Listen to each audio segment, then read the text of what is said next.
नमस्कार दोस्तों, success study Baloda YouTube channel में आपका स्वागत है। आज के इस वीडियो में हम 8th ग्रेड अभ्यास पुस्तिका के अंतर्गत कक्षा 8 विषय सामाजिक विज्ञान और उसके अंदर इतिहास, जो कि हमारा अतीत 3 नामक पुस्तक आपको दी गई है, उस पुस्तक का अध्याय 4 आदिवासी, डीकू और एक स्वर्ण युग की कल्पना पाठ है। इस पाठ में से जो महत्वपूर्ण प्रश्न 8th ग्रेड अभ्यास पुस्तिका में दिए गए हैं, उन प्रश्नों का उत्तर हम लिखने का प्रयास करते हैं। तो चलिए शुरू करते हैं हम आज का वीडियो। पहला प्रश्न है, घुमंतू किसान मुख्य रूप से कहाँ रहते थे? उत्तर, घुमंतू किसान मुख्य रूप से पूर्वोत्तर और मध्य भारत की पर्वतीय व जंगली पट्टियों में ही रहते थे।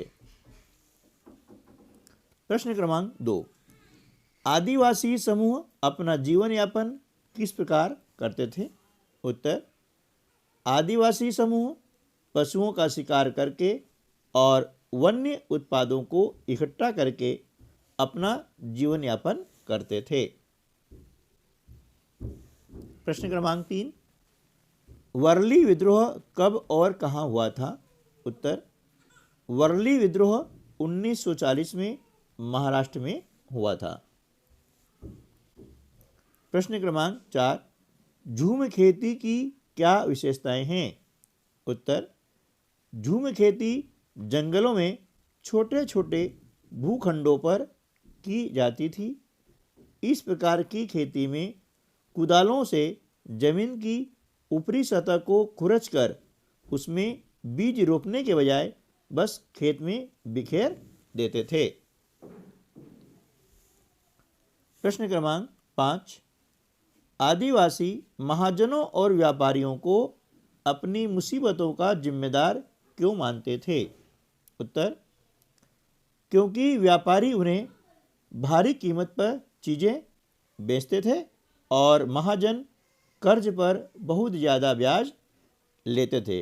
इस कारण से वे महाजनों और व्यापारियों को अपनी मुसीबतों का जिम्मेदार मानते थे।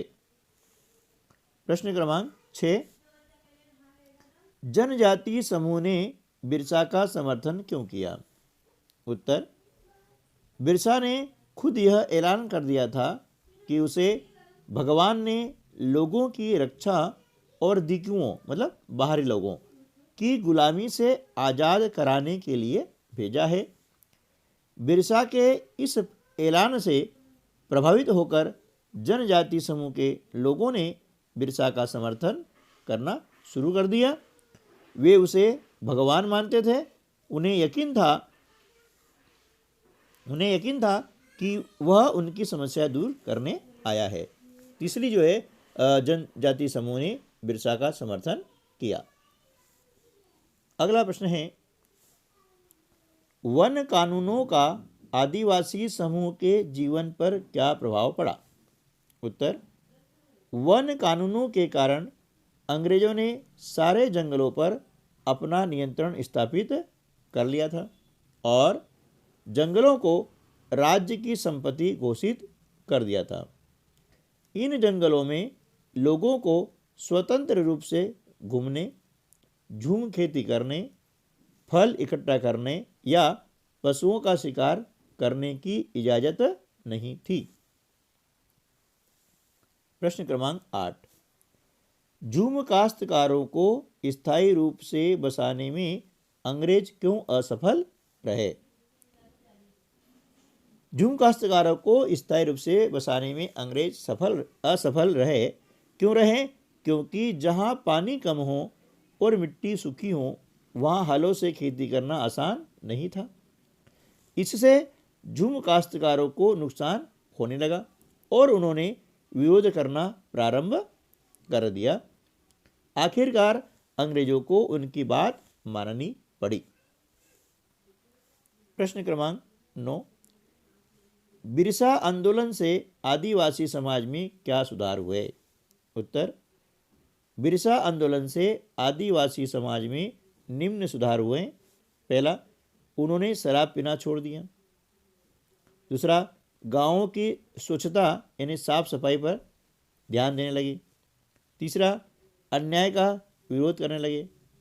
और चौथा था कि गौरवपूर्ण अतीत का है ना को पुनर्जीवित करने का उन्होंने संकल्प ले लिया था। प्रश्न क्रमांक 10, बिरसा आंदोलन के महत्वपूर्ण परिणाम क्या थे? उत्तर, बिरसा आंदोलन के महत्वपूर्ण परिणाम निम्न थे। नंबर 1, औपनिवेशिक सरकार को ऐसे कानून लागू करने के लिए मजबूर किया जिनके जरिए दीकू लोग आदिवासियों की जमीन पर आसानी से कब्जा न कर सके। दूसरा, अन्याय का विरोध करने और औपनिवेशिक शासन के विरुद्ध अपने गुस्से को अभिव्यक्त करने में आदिवासी सक्षम है, यह उन्होंने एहसास करवा दिया। तो इस प्रकार से इस पाठ के जो प्रश्न थे उनके उत्तर लिखने का प्रयास किया है। तो मिलते हैं अगले वीडियो में, तब तक के लिए नमस्कार, जय हिंद।